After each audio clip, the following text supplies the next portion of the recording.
Hi guys, आप सबका हमारे YouTube channel Tasmiya career academy पे स्वागत है।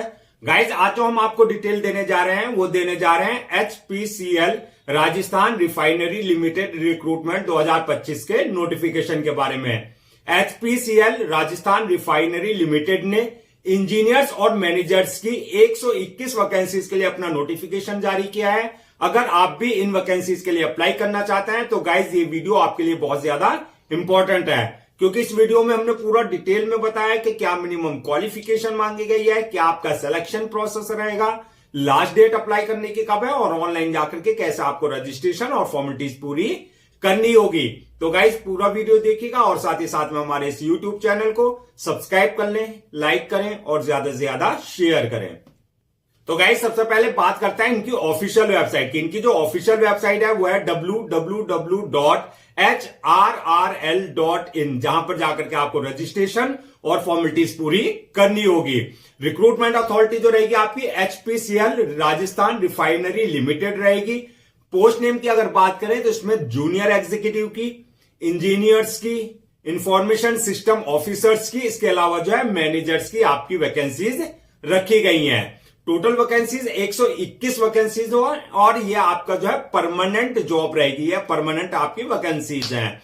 जॉब लोकेशन की अगर बात करें तो आपका जो है सिलेक्शन होने के बाद ऑल ओवर इंडिया जहां जहां जो है HPCL की जो है यूनिट्स और ब्रांचेस है, कहीं पर भी जो है आपका एज पर रिक्वायर्ड आपकी जो है पोस्टिंग आपको दी जा सकती है। अब बात करते हैं अप्लाई मोड की। तो अप्लाई मोड आपका ऑनलाइन रहेगा। लास्ट डेट जो है रजिस्ट्रेशन की वो है 8 फरवरी 2025, यानी कि 8 फरवरी 2025 से पहले पहले आपको इनकी जो है इनकी ऑफिशियल वेबसाइट पर जाकर के वहां रजिस्ट्रेशन और फॉर्मेलिटीज पूरी कर लेनी है। एग्जाम डेट की बात करें तो अभी एग्जाम डेट कोई अनाउंस नहीं है, ये आपकी जल्दी आपकी जो है नोटिफाई कर दी जाएगी। एडमिट कार्ड जो आपका एग्जाम डेट आएगी उससे 3 या 4 दिन पहले जो है आप इनके ऑफिशियल पोर्टल से अपना एडमिट कार्ड जो है डाउनलोड कर सकते हैं।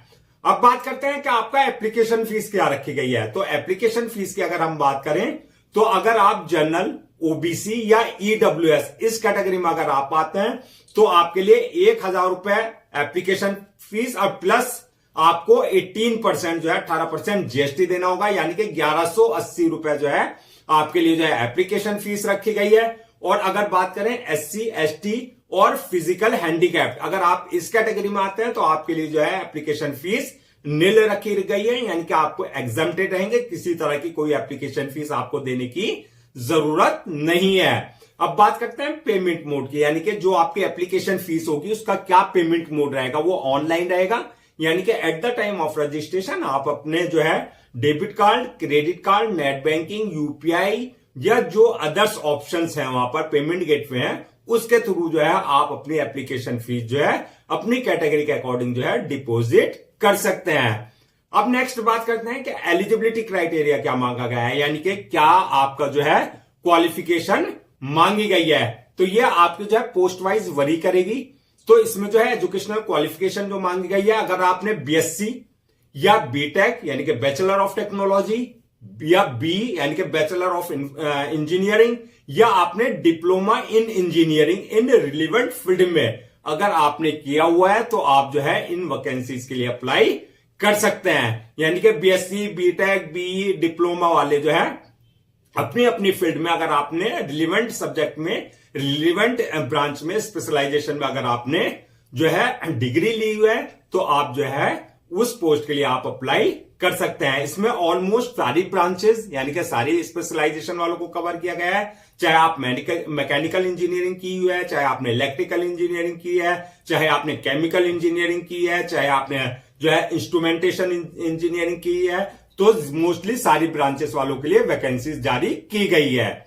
अब बात करते हैं कि आपका जो है एज लिमिट क्या रखी गई है। एज लिमिट की अगर बात करें तो मिनिमम 25 साल और मैक्सिमम 42 साल ये आपकी पोस्ट वाइज वरी करेगी। यानी कि आपका जो है 25 और 42 साल के बीच में अगर आप है तो आप अपनी जो है पोस्ट के अकॉर्डिंग जो है अपनी जो है इस जो है वैकेंसीज के लिए अप्लाई कर सकते हैं। एज रिलैक्सेशन की अगर बात करें तो as per government rules and regulation जो रिजर्व कैटेगरी वालों को यानी कि SC, ST, OBC वालों को एज रिलैक्सेशन दिया जाता है वो एज पर गवर्नमेंट नॉर्म्स उनको दिया जाएगा। तो यहां पर आप अप्लाई करने से पहले जिस पोस्ट के लिए आप अप्लाई कर रहे हैं उसका पूरा क्राइटेरिया देख लें नोटिफिकेशन में कि आप उनका क्राइटेरिया फुलफिल कर रहे हैं या नहीं कर रहे हैं। अपनी क्वालिफिकेशन के ही अकॉर्डिंग जो है आप जो है अपनी उस पोस्ट के लिए आप अप्लाई कर सकते हैं। अब बात करते हैं कि सिलेक्शन प्रोसेस क्या रहेगा। तो सिलेक्शन प्रोसेस की अगर हम बात करें तो ये भी आपका पोस्ट वाइज वरी करेगा। तो सबसे पहले बात करते हैं जूनियर एग्जीक्यूटिव की पोस्ट के लिए।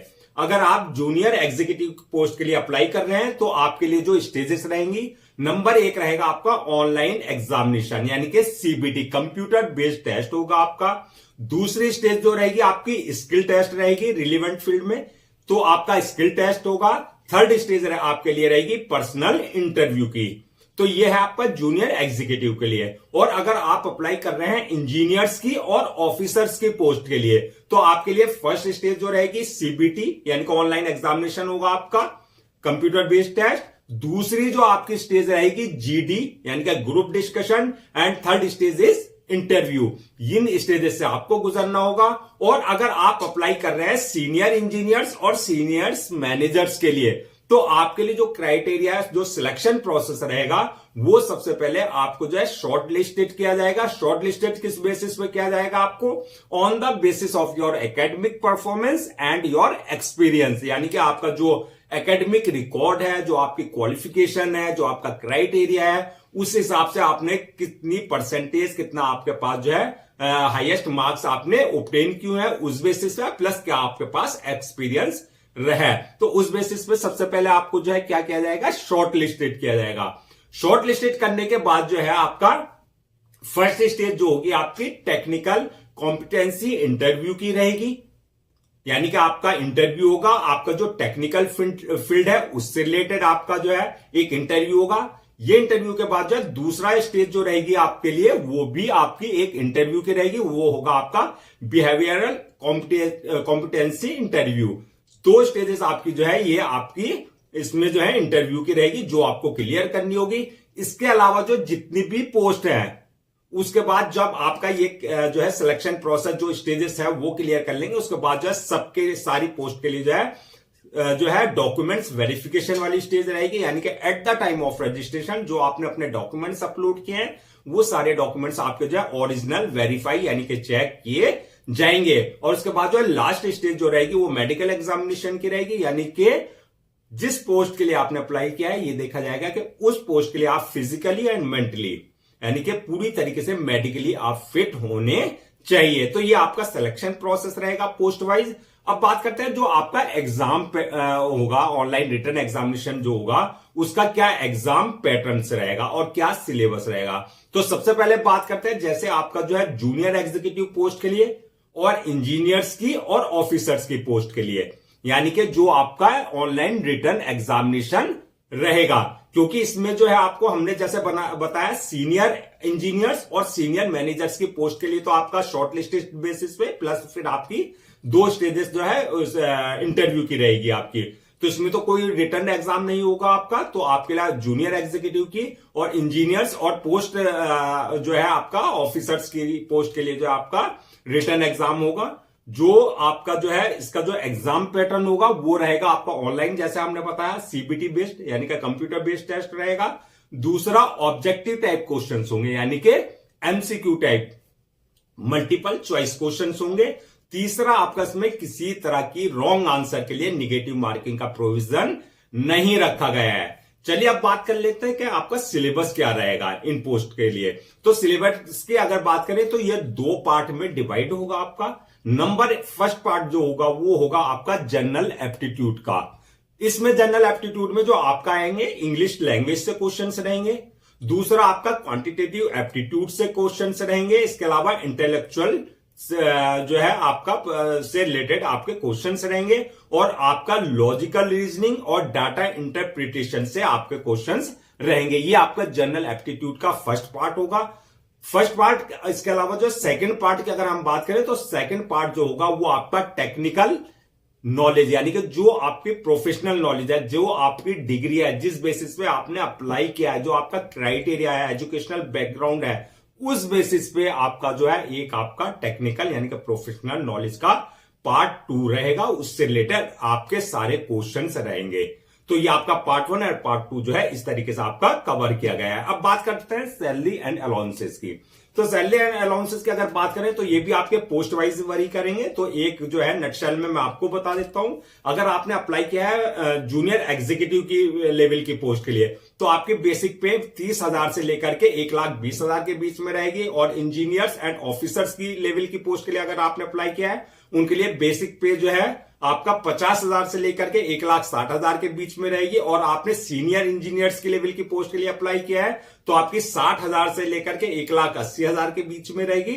और आपने सीनियर मैनेजर्स की लेवल की पोस्ट के लिए अप्लाई किया है तो आपकी 80,000 से लेकर के 2,20,000 की जो है बीच में आपकी जो है सैलरी रहेगी। यानी कि आपका सिलेक्शन होने के बाद जैसे जैसे आपका जो है एक्सपीरियंस होता जाएगा आपका जो है उसके अकॉर्डिंग आपका प्रमोशन आपका इंक्रीमेंट होता रहेगा। अलाउंसेस की अगर बात करें तो अलाउंसेस में आपके जैसे डीएनएस अलाउंसेस होते हैं, आपके एचआरए है, इसका आपका कैफेटेरिया अलाउंसेस है, इसके अलावा जो आपके अदर्स बेनिफिट जो है जो एक एम्प्लॉय को दिए जाते हैं वो सारे अलाउंसेस आपको एज पर जो है कंपनी नॉर्म्स आपको प्रॉपर दिए जाएंगे। अब बात करते हैं जो आपके 121 वैकेंसीज हैं उनको पोस्ट वाइज किस हिसाब से ब्रेक डाउन किया गया है, यानी कि किस पोस्ट के लिए कितनी वैकेंसीज रखी गई हैं। तो जूनियर एग्जीक्यूटिव की पोस्ट के लिए अगर बात करें तो 80 वैकेंसीज है। इंजीनियर्स एंड ऑफिसर्स की पोस्ट के लिए अगर बात करें तो आपकी 18 वैकेंसीज है। और सीनियर मैनेजर्स की पोस्ट के लिए अगर बात करें तो 23 वैकेंसीज है। इस तरीके से आपकी 121 वैकेंसीज जो है फिल की जाएगी। अब बात कर लेते हैं नेक्स्ट के अप्लाई करने से पहले क्या क्या आपको सारे डॉक्यूमेंट्स अपने रेडी रखने हैं। तो सबसे पहले आपको जितने भी आपकी एकेडमिक क्वालिफिकेशन है प्लस आपकी क्वालिफिकेशन जो प्रोफेशनल क्वालिफिकेशन है वो प्लस चाहे आपने सेमेस्टर वाइज किया है चाहे आपने ईयर वाइज किया है वो आपके सारे जो है मार्कशीट प्लस आपके सर्टिफिकेट्स आपके सारे जो है रेडी रहने चाहिए। इसके साथ साथ जो आपका एक्सपीरियंस है उससे रिलेटेड आपके पास जो है प्रॉपर एक सर्टिफिकेट होना चाहिए, ये आपका जो है रहेंगे। इसके साथ साथ जो है डेट ऑफ बर्थ, यानी कि अगर आपका डेट ऑफ बर्थ 10th की मार्कशीट में अगर मेंशन नहीं है तो आपके पास जो है बर्थ सर्टिफिकेट रिलेटेड जो है आपका कंसर्न अथॉरिटी से आपके पास जो है होना चाहिए बर्थ सर्टिफिकेट, डोमिसाइल सर्टिफिकेट होना चाहिए। इसके अलावा डिसेबिलिटी सर्टिफिकेट, अगर आप किसी तरह का फिजिकल हैंडीकैप का कोई रिजर्वेशन ले रहे हैं, इसी तरीके से आपका इनकम सर्टिफिकेट, अगर आप ईडब्ल्यूएस यानी कि इकोनॉमिकली वीकर सेक्शन का किसी तरह का कोई रिजर्वेशन ले रहे हैं तो आपके पास इनकम सर्टिफिकेट होना चाहिए। कास्ट सर्टिफिकेट की बात करें तो जैसे एससी एसटी ओबीसी का आप किसी तरह का कोई रिजर्वेशन ले रहे हैं तो आपके पास जो है कास्ट सर्टिफिकेट जो है आपका कंसर्न अथॉरिटी से आपके पास जो है प्रॉपर होना चाहिए। इसके साथ साथ जो है passport size photo, signature, thumb impression, ये सारी चीजें आईडी वगैरह आपके सारे डॉक्यूमेंट जो है ये आपको पहले से रेडी रखने हैं स्कैन कॉपी करा करके। अब बात कर लेते हैं कि अप्लाई करने का क्या प्रोसीजर रहेगा। तो प्रोसीजर की अगर बात करें जैसा कि हमने बताया था पूरा प्रोसेस आपका ऑनलाइन रहेगा, ऑफलाइन किसी तरह का कोई कॉरेस्पॉन्डेंस नहीं किया जाएगा। तो ऑनलाइन अप्लाई करने के लिए सबसे पहले आपको इनके ऑफिशियल पोर्टल www.hrrl.in पर विजिट करना है। वहां विजिट करने के बाद जो होम पेज आएगा वहां कैरियर वाले ऑप्शन पे टैब पे आपको सेलेक्ट करना है, क्लिक करना है। वहां कैरियर वाले टैग पे करके जो है आपको करंट ओपनिंग टैब पे जो है आपको क्लिक करना है। वहां करने के बाद जो है सबसे पहले अगर आपने इनके पोर्टल पर अपने आप को पहले से रजिस्टर्ड नहीं करा रखा तो आपको न्यू यूजर पर जाकर के अपनी पर्सनल डिटेल्स और अपना valid email ID and mobile number डाल करके अपना आपको जो है रजिस्टर्ड करा लेना है। जो आपका यूजर नेम और पासवर्ड जनरेट हो जाएंगे जो कि आपके क्या रहेंगे क्रेडेंशियल। अगर ऑलरेडी आपने इनके पोर्टल पर अपने आप को रजिस्टर करा रखा है तो आपके पास जो क्रेडेंशियल है, जो यूजर नेम है एंड पासवर्ड है, उनको जो है आप जो है उससे लॉगिन करेंगे। लॉगिन करने के बाद जो है आपको वहां एक एप्लीकेशन फॉर्म आएगा। एप्लीकेशन फॉर्म में आपको पूरी डिटेल्स अपनी फिल करनी होगी जहां आपकी ज्यादातर आपकी पर्सनल डिटेल्स मांगी जाएगी, जिसमें आपका नाम, father name, mother name, date of birth, आपके एकेडमिक क्वालिफिकेशन, आपकी प्रोफेशनल क्वालिफिकेशन, आपका एक्सपीरियंस, आपका जो है एक्स्ट्रा करिकुलर एक्टिविटी, जो भी वहां डिटेल्स रिक्वायर्ड है वो आपको प्रॉपर और जो है बिल्कुल एक्यूरेट फिल करनी है। जब आप डिटेल्स फिल कर देंगे नेक्स्ट ऑप्शन आएगा आपके पास जो है अपलोड योर डॉक्यूमेंट्स का, यानी कि जितने भी आपके एकेडमिक प्रोफेशनल सर्टिफिकेट्स हैं, सारी चीजें वो आपको अपलोड करनी है। इसके साथ जो है passport size photo, signature, thumb impression, जो भी हमारा रिक्वायर्ड है वो सारी जो है डॉक्यूमेंट्स आपको जो है अपलोड करने हैं। डॉक्यूमेंट्स अपलोड करते वक्त इस बात का ध्यान रखना है, जो उनका एक प्रेस्क्राइब्ड फॉर्मेट है, जो डायमेंशन है, उसी के अकॉर्डिंग आप जो है सारे अपने डॉक्यूमेंट्स अपलोड करेंगे। और डॉक्यूमेंट्स अपलोड करने के बाद नेक्स्ट ऑप्शन आएगा आपका पेमेंट का, यानी कि जो आपकी एप्लीकेशन फीस है आपको अपनी कैटेगरी के अकॉर्डिंग अपने debit card, credit card, net banking, UPI या जो अदर्स ऑप्शन है उसके थ्रू आप अपनी एप्लीकेशन फीस डिपॉजिट कर देंगे। जो एग्जम्प्टेड है, जिनको एप्लीकेशन फीस नहीं देनी है, वो इस ऑप्शन को स्किप कर देंगे। और उसके बाद जो है नेक्स्ट ऑप्शन आएगा आपका एप्लीकेशन फीस के बाद जो है आपका सबमिशन का, यानी कि फॉर्म को सबमिट करने से पहले आपको एक बार पूरा फॉर्म प्रीव्यू कर लेना है, यानी कि चेक कर लेना है कि आपने किसी तरह की कोई मिस्टेक या एरर तो नहीं किया है। अगर किसी तरह की कोई फॉर्म में आपको मिस्टेक की है तो आप उसे वहां पर प्रीव्यू में करेक्ट कर सकते हैं, यानी कि करेक्शन वहां कर सकते हैं। उसके बाद जो है प्रीव्यू करने के बाद आपको फॉर्म को सबमिट कर देना है। फॉर्म को सबमिट करने के बाद जो है उसकी 1 या 2 कॉपी आपको जो है प्रिंट आउट जरूर ले लेनी है for your future reference, so that आपके पास एक हार्ड कॉपी के रूप में जो है एक ऑफिशियली रिकॉर्ड आपके पास हो जाना चाहिए।